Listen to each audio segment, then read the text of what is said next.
Pledge allegiance to the flag of the United States of America and to the republic for which it stands, one nation, under God, indivisible, with liberty and justice for all.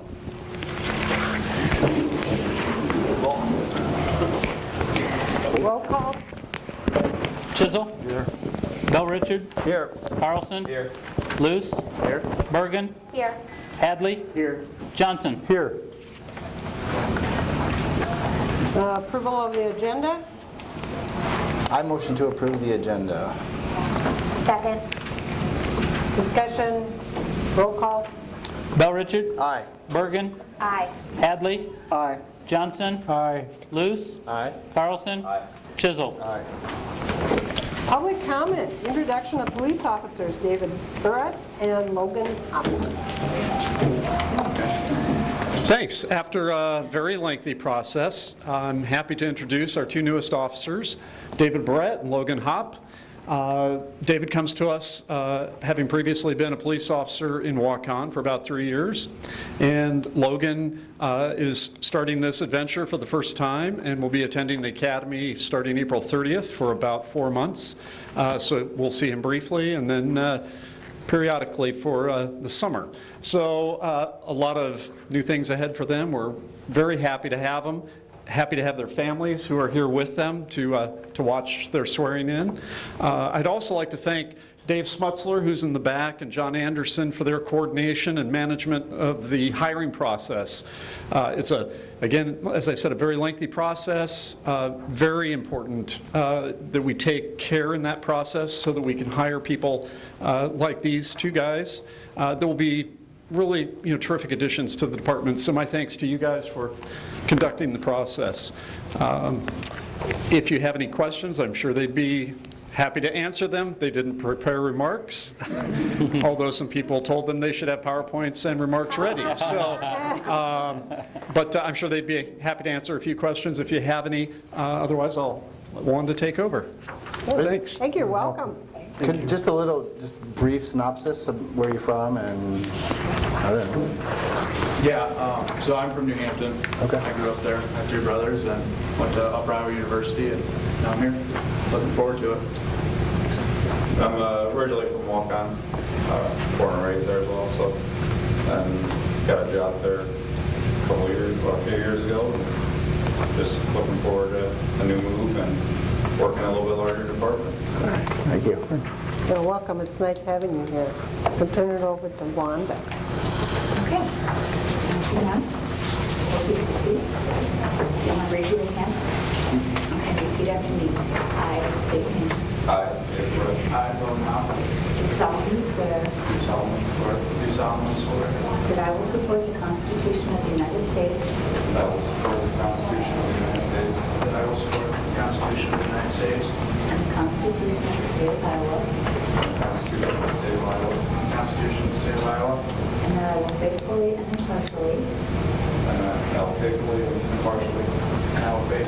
impartially, to the best of my ability, to the best of my ability, discharge all the duties of police officer discharge all the duties of police officer discharge all the duties of a police officer in the city of Decorah, Iowa, in the city of Decorah, Iowa, in the city of Decorah, Iowa, as now and hereafter required by law. as now and hereafter required by law. now and hereafter as required by law. Very good. Thank you.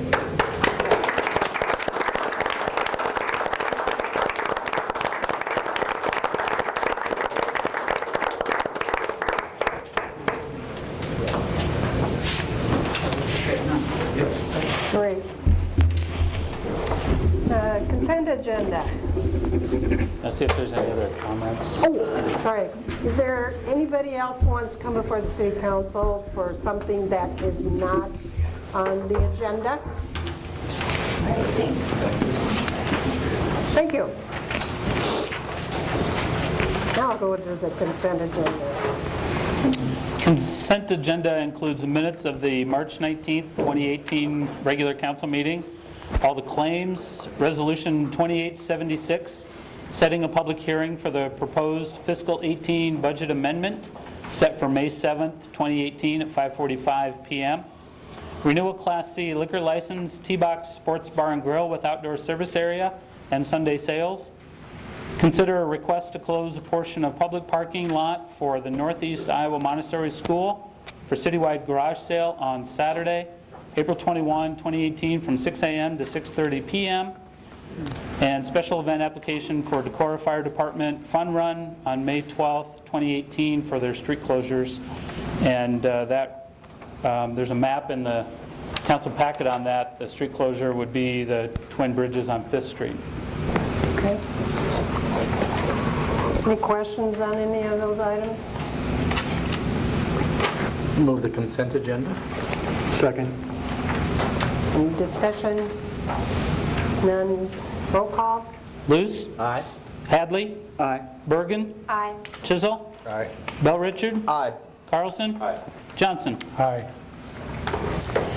Consider acceptance of letter of intent from Gunderson Health System regarding corporate hangar. We'll refer that to... So we have a letter of intent from Gunderson Health for the corporate hangar at the Decorah Municipal Airport. There's a copy of the letter in your background. Actually, in the Dropbox, there's two. There was a revision that was made that was dropped in there today. And basically, it removed the paragraph regarding public disclosure because everything in front of the City Council is public. So we'd asked for that change. And basically, this letter of intent is a commitment letter from Gunderson committing to partner with the city moving forward with the proposed corporate hangar. There is a site layout that the Airport Commission and the Gunderson team have agreed to in concept, at least as far as the layout. The new proposed layout from the last time we went through the process is on what we call the crosswind runway, more to the west of the airport facility. You can see the layout there.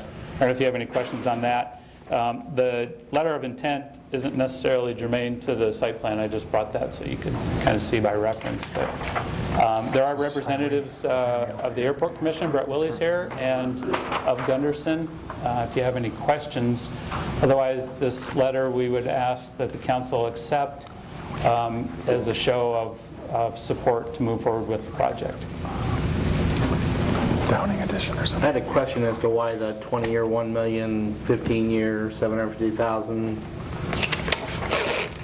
Is there a reason that type of verbiage was included? You know, I guess I would let maybe Stephanie or Laura speak to that. Those were just the proposals that Gunderson had come back with. You know, the final dollar amount for the hangar, because it's a public improvement project, has to be bid. So these are just the parameters that Gunderson has put on their willingness to spend for the hangar, right? That's exactly correct. Hello, I'm Laura Olson. I'm with Gunderson Health System. The whole main reason for having it in the letter is just so not to exceed that amount. So it more pertains to the lease agreement, but we just wanted to be upfront on, you know, what the not to exceed amount would be. Thank you. Any other questions? How much are we anticipating will be spent just in planning prior to getting to the place where a lease is signed and there's a binding commitment? Last time, the design engineering cost was around $100,000, I believe. Okay. Some of that work's been done because the hangar itself doesn't change a whole lot, other than the fact that we are now removing the residential living quarters from the hangar and separating those, as you can see on the site plan there. And Gunderson has taken on the living quarters for the crew out there as a separate project. So, I mean, to specifically answer your question, we're hoping that most of that design engineering work on the hangar itself is done. There'll be some additional as we redesign the site, because that's different. But our hope is that the hangar itself is substantially the same. And that would have been something that would have come out of the commission's, the airport commission's budget? Right now, it's sitting in their budget, but it will be part of this overall project. So the hope is that would be recouped through the lease agreement? Right. All the past spending? Because there was one that didn't come to terms, I guess, Well, because the bids came in all, higher than anybody was willing to support, right? And the office space that's being put on rented ground after the end of the agreement, what would happen to it? As far as Gunderson's property, i.e. the living quarters, being on public land? Yes, if Yeah. they pull out after the 20 years or whatever, does that revert, or is it It theirs? does, right. Okay. And that's actually FAA policy and federal law, is that anything built on public land reverts at the end of a term. Okay. But of course, we're hoping for a long, fruitful term partnership with Gunderson, right? You're planting fruit trees? Yeah, yeah. So staff, unless there's any other questions, staff recommends approval. You need a motion? I would move to accept the letter of intent from Gunderson. Second. Any further discussion? Roll call? Chisel? Aye. Carlson? Aye. Luce? Aye. Johnson? Aye. Hadley? Aye. Bergen? Aye. Bell Richard? Aye. Motion carried. Then we have the ordinance 1217. This is the second reading. TNT Properties LLC, College Drive. Have you had any communication on that? No comments on rezoning the property on College Drive have been received. A motion to approve ordinance 1217. Approve the second reading. Second. Any further discussion? Roll call? Bell Richard? Aye. Chisel? Aye. Bergen? Aye. Hadley? Aye. Johnson? Aye. Luce? Aye. Carlson? Aye. Consider ordinance 1218, and that's the second reading for that as well. And that's along Highway 9 west to C1 Highway Commercial Zoning District. Any communication on that? No comments received on that one either. Okay. Move for the second reading of ordinance 1218. Second. Any discussion? Roll call? Chisel? Aye. Bell Richard? Aye. Carlson? Aye. Luce? Aye. Bergen? Aye. Hadley? Aye. Johnson? Aye. Motion carried. Consider administrative policy number 18-01, sidewalk program administration policy. Mayor, this is the policy that had been reviewed by the Planning and Zoning Commission and then by the City Council Street Committee several weeks ago. Amendments were changed as discussed. I guess a couple of those, there was a comment about going to 5-foot sidewalks after the initial cycle of improvements. So that would be a 5-year cycle. The council had suggested maybe changing the city code at that time, so in 5 or 6 years, changing city code to require 5-foot sidewalks, and then looking at splitting the cost between opposite property owners at 50% each cost share if it's not feasible to put sidewalks on one side or the other, but having just the one sidewalk, right? I don't think there were any other major changes. The rest of them were either just fixing language or just clarifying certain points. So would present this administrative policy on sidewalk implementation to the council tonight. Questions? Any discussion? Chad, on 4.2, you say additional width is required beyond 4 feet by the city covers 100%. So that was that going that extra, the 5 foot that we were referring to? Mm-hmm. Do we need to state our intention of doing that for this first 6-year cycle, or is that something we will change? I think that's a code change, if I understand what you wanted to do at that time. So I think that's a code change at that time. Okay. And Chad, to that same point, you understand our direction that a new sidewalk goes in. We let them know in 5 or 6 years we're going to be requiring 5 foot. If you go ahead and do 5 foot now, we'll pay for that extra Pay foot. for that difference, Yep. right? Okay. I'd make a motion to approve. Second.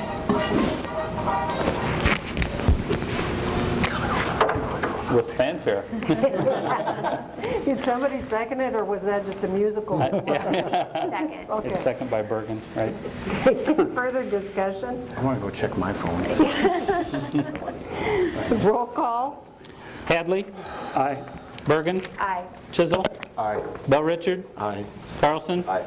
Luce? Aye. Johnson? Aye. And just to update, if I may, on the council had hired McClure Engineering to look into a sidewalk plan for the Bruning subdivision. Last week, we did have just a staff update with that engineering firm, and they are progressing through some concepts and some ideas.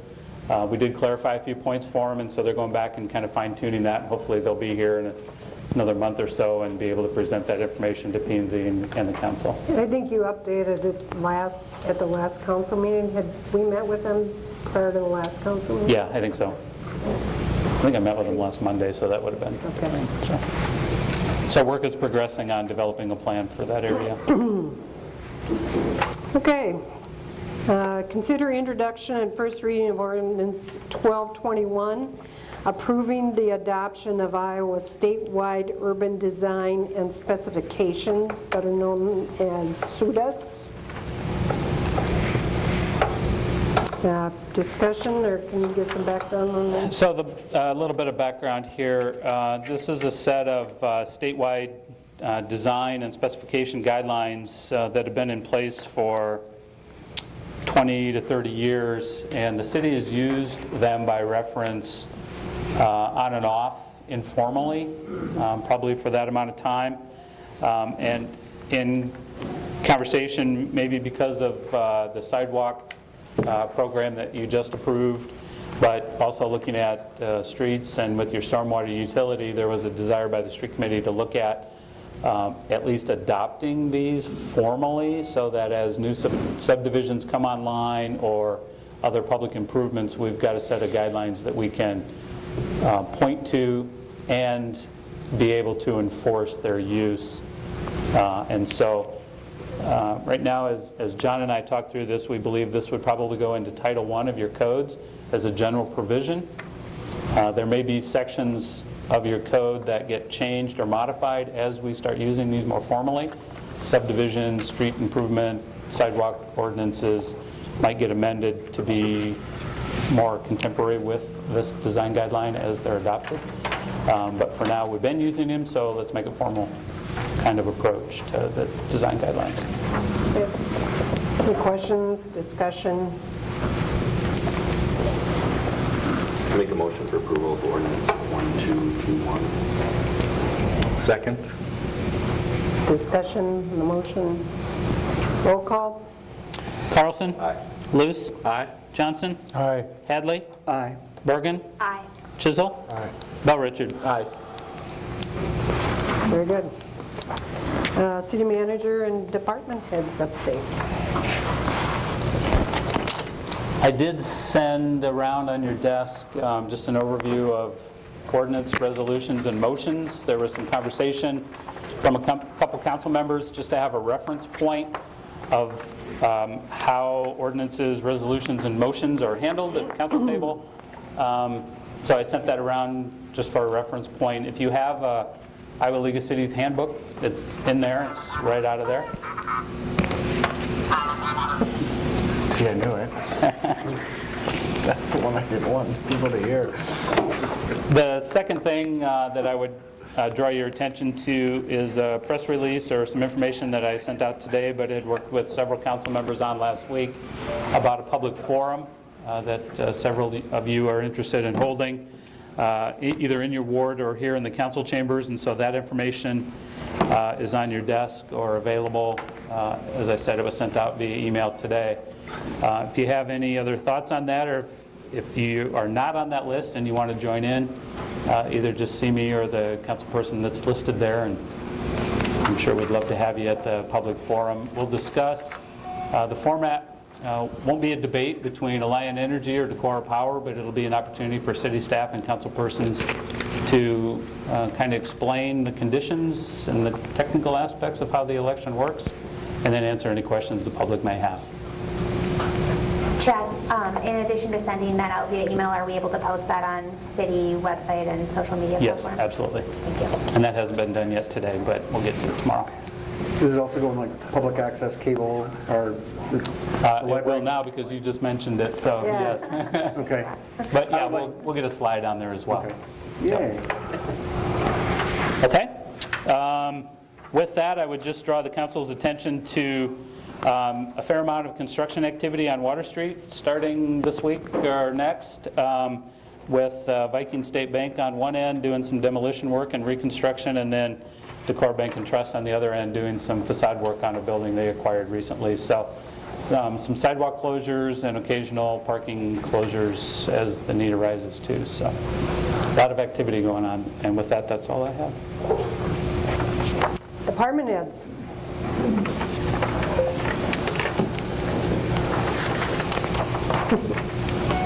Just a quick update. We are close with Doug Road to the finish of the grading. I think if it wasn't for the wonderful weather forecast, we'd probably have a pretty good week and we'd be done. So we're getting very near to the point where the fill is supposed to be going back in. Actually, we want it. And then we will take a break, make sure the frost is out, and try to schedule our small project to finish it in. The one activity you may see, and we have some decisions to make, and Andy and I need to talk a little bit about how we impact the campground while we try to figure out how to get our asphalt in there at a later date. So we'll be working on that, but getting close. I just want to give the council a little update. We had the ornament streetlights downtown. We had an issue with them this spring. Some of the bolts were deteriorating and becoming unsafe. So we started a process with having Volkmer come in. They take the pole off, they fix the bolts, dig down in the concrete, fix the bolts, and then re-concrete and silicone around them. And they started that. We planned on roughly 15. We ended up doing 19 so that we could get the north side of Water Street done. So over the next couple years, we'll be trying to get all of them done. Can you kind of give an explanation of why we thought that became an issue? The electricians have kind of given us idea. They think part of the problem is road salt for one, and then the water coming from the flowers. So we're going to look and talk to some of the people there and see if we can lessen the water intake or try to figure out another solution. So. And you've got the dump. The dump is that's okay. Yep, we opened the compost site this week. Even though the weather is going to be horrible, I don't know if anybody will get in there. It'll be kind of muddy, but we'll have regular hours all the way through November. In the spring here, April and March, we'll have extended hours. During the week, it'll be 8 to 3, beyond our regular hours. Saturday is 8 to noon, and Wednesday is 8 to 7. Is that different than what we've had before? Yep, we're going to have extended hours in the spring and then extended hours in the fall. So, oh, sorry. April and May, yes, sorry. Yeah. Kevin, do you provide Magic Genie services to council persons who are trying to get to the airport tomorrow morning? We sent in our annual toxicity test today. We should get the results Friday. We have to do this once a year. It's required by law. It gives us a good indication if there's something toxic being discharged into our system. And if we would happen to fail, we'd have to investigate and track back on where that's coming from and eliminate it. But hopefully we'll get a pass and we can move on. So another thing, last week we had about 145 10th graders come out, the bio class, and we had 20 homeschool kids come out. So we were busy showing off the plant. And the 7th grade class called, and we got about 140 of them coming in a couple weeks. So a lot of foot traffic out there.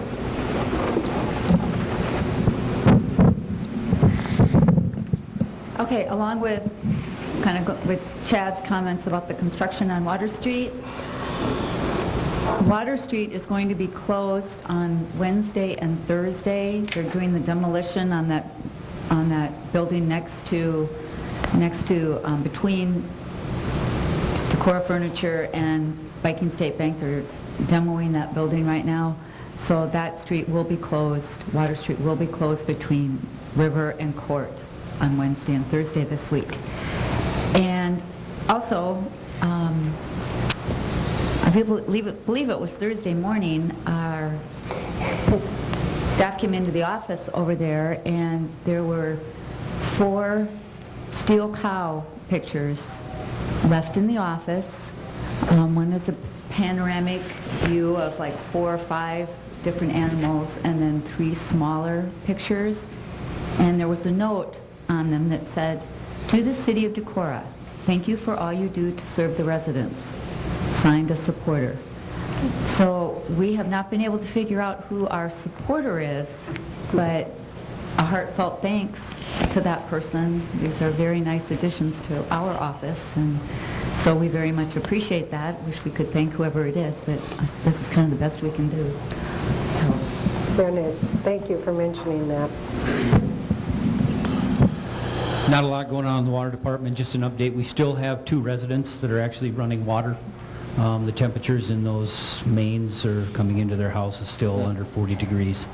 So not that it's warming up that much outside, but the ground temperatures, there's still frost in the ground, so we got to keep those running because they're both dead-end mains.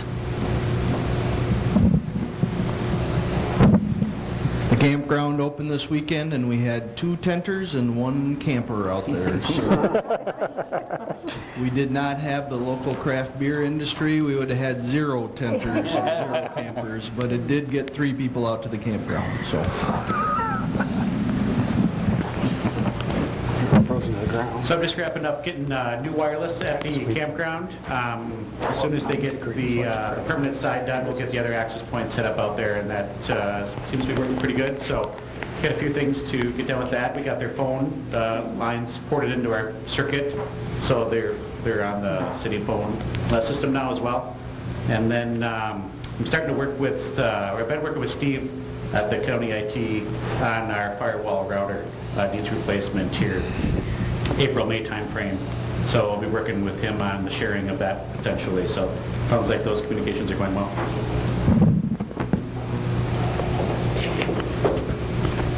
You should have in front of you an invite to an open house on Kathy Barloon, the retiring director of the Retired and Senior Volunteer Program. Kathy's been with us for almost 15 years, and I just want to draw your attention to the fact that during that time, she has managed almost 700 volunteers, who contributed almost 300,000 hours of service at various nonprofit agencies in our Tri-County area, but primarily focusing on Winship County. The value of that service is over $6.7 million. And I think anybody who's experienced with that program would agree that actually the value of that program goes far beyond the dollar amount in terms of the people served and the volunteers and how much they get out of that service. So if you're available on April 13th, 3 to 5 p.m., we'll be having a little party at the library that's a little bit happy. Thank you.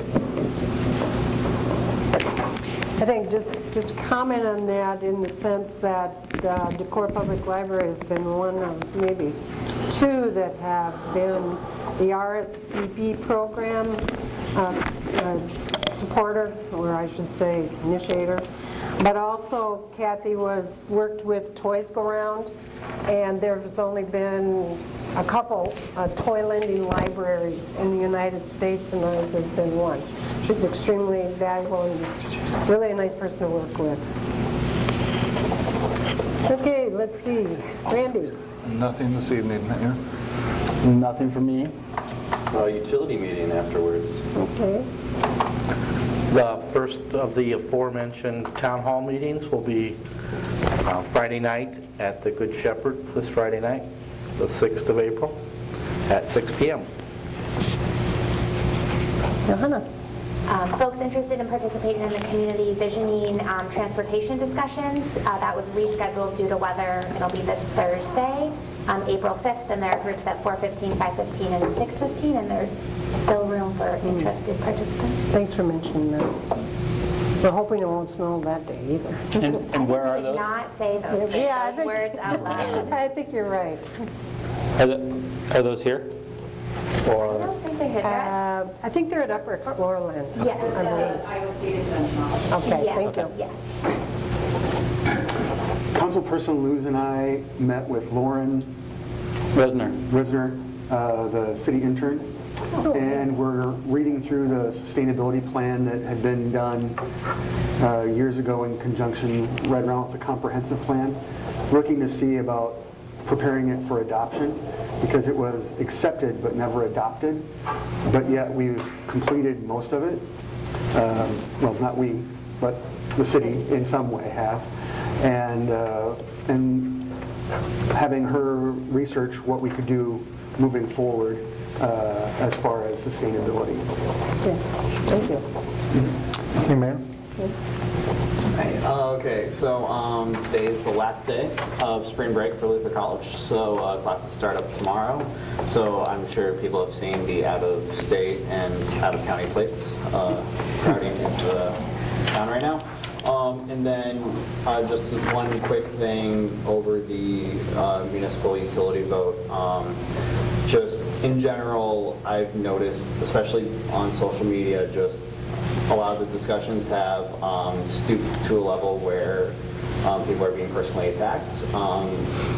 Speaking as a person who has been personally attacked. So just from here on out, I would encourage residents of Decorah and people who have an interest or people who care about the outcome of this vote coming up here on May 1st, just to keep everything respectful, don't attack people personally, and just focus on the facts. Thank you for bringing that forth. I know it's such a hot issue, and there can be a lot of divisiveness, but to be, just as you said, to be respectful of whatever the people's opinions are. And if you don't understand and you don't know, then get out there and learn. There's a lot of information out there. I just have a couple things. Johanna and Ross and I continue to work with the Municipal Leadership Academy. So I sat one weekend when it was snowing and watching, well, I wasn't watching basketball, but doing the webinars, which were very interesting. And they do a nice job of educating as far as city budgets, TIF, city revenue cycle, what to be watching out for that. Capital improvement plans, you know, how do you monitor and readjust, because we know we have to readjust by the end, so we have it cleared up by the end of June. So they've been very good. As mayor, I also attended the Regional Planning Association Transportation Policy Board, where I learned a lot. It deals with money that's coming from the state, that's federal money that's for roads. And I can see Lindsay shaking his head because, yes, we need to look at Locust Road. And what I'd like to do is have Ross and Lindsay and maybe Chad and I sit down and talk and be able, because there's a lot of history with that, and when that money was, you know, we did obtain and where it went to, but we need to start thinking about what type of a timetable, because there is an ending date. I believe the funds that we use, is that in 2020 or 21? 2021, and okay. The majority of them are 2021, so that's probably our target. Yep. And we know that that's going to be a big discussion, but I want to get it clarified in that fashion, and it'll be coming to the street department. So I did meet with the chair of the Human Rights Commission today, and sort of on the same vein as kind of what Greggy was saying. I believe there's been 6 flags that have been destroyed on people's property. Once again, if you see anything or whatever, please let the police department know. But also, don't be afraid to contact the police department if something's happened on your property. They are extremely open and willing to work with anybody that has any issues of that nature. I will also be going, and I will contact the president at Luther about if there's anything else that we can look into, if there's any conversations going on or whatever as far as the discrimination that's been going on up there. I believe, anybody have anything else? I have a motion to adjourn. So moved. Adjourned.